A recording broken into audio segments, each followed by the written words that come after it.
Pauwi na. Pauwi na Batangas, mga lods. Nakakatagang tuhod sa balunong ng mga kuryente din sa Santo Tomas.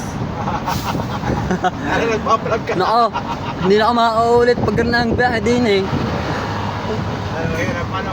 Mahirap. Mapupulog. Sabi pa sa akin yung lalaki doon na, sabi pa gano'ng matanda rin sa kapitan niya, hoy, baka makasabit ka ng kuryente na naman ah. Ba, hindi pa ko nakakasabit.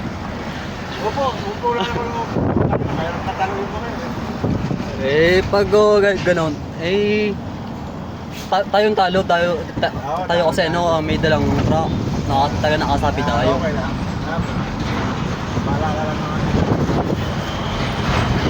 Masaya ang mga person at makakauwi na. Sa ulitin, hindi na makaulit. Pag ganun din na ulit ang biyahe. Yan. May pera ka nga. Putol ka mo ng kuryente, bayad ka pa rin. Wala din. Ang sahod mo, kulang pa. Nako. Buhay nga naman. Ayaw ba kumayod? Pag sumahod, isang gastusan lang din naman eh.